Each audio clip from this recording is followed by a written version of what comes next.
আমরা মাদক বিরোধী অভিযান ঠাকুরগাঁতে শুরু করেছি সকলকে সম্পৃক্ত করে। আমাদের জেলা প্রশাসক, জেলা পুলিশ সুপার থেকে শুরু করে আমাদের যত সরকারি কর্মকর্তা আছেন, স্কুলগুলো আছে, কলেজগুলো আছে, রাজনৈতিক দল আছে, আপনাদের এই সাংবাদিকদের প্রতিষ্ঠানগুলো আছে, সকলকে নিয়ে আমরা আপনার এই মাদক বিরোধী অভিযানটাকে একটা সামাজিক আন্দোলনে পরিণত করতে চাই। এবং এটা ছাড়া আমি মনে করি যে বিকল্প কোনো পথ নেই। শুধুমাত্র আইন করে বা শাস্তি দিয়ে কিন্তু মাদক কে নির্মূল করা সম্ভব না।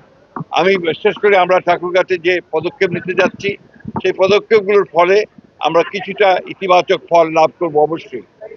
আমরা চাই আপনার ব্যাপারে একটা ইতিবাচক ভূমিকা পালন করবেন এবং এর প্রচারটা করবেন। এর মূল কাজটা হচ্ছে প্রচার করা যে মাদক খারাপ জিনিস, মাদক ব্যবহার করা উচিত না। এইভাবেই যে আমাদেরকে এগোতে হবে। সকলকে অনেক ধন্যবাদ।